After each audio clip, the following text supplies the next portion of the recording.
Now, reintroducing wolves to the Highlands could help native woodlands grow and keep red deer numbers under control. That's according to a study by researchers at the University of Leeds. They say it could help the problem of deer eating tree saplings, which stops natural woodland regeneration. The study suggests about 170 wolves would be needed to reduce the red deer population.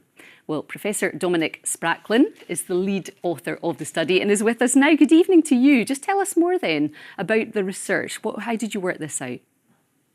Good evening. Yeah, we wanted to show the positive ecological benefit that wolves could have in Scotland through controlling red deer populations and helping native woodlands expand. And we did that by combining a model of red deer and a model of grey wolves, which calculates that interaction between the wolf and the deer in terms of the wolf preying on the deer. And we can use that to simulate the reduction in deer populations that the wolves would deliver. And then we can use that to calculate how woodlands would expand and the amount of carbon that those new woodlands would be able to store and sequester, and how that is going to help address the climate emergency.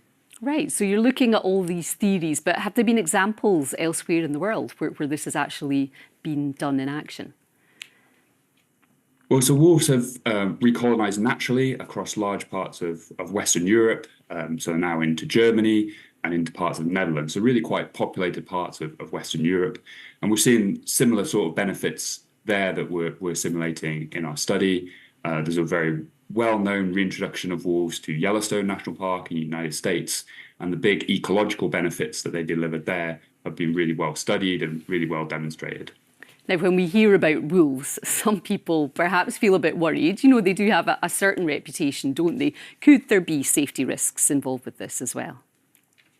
So I think one of the biggest challenges to a potential wolf reintroduction is exactly as you say, that fear that we have of wolves, the fact that, ever since we're born, we hear those stories. But in fact, over the last 40 years in Western Europe, there's been no recorded instances of wolves killing human. So the danger they pose to humans is really small.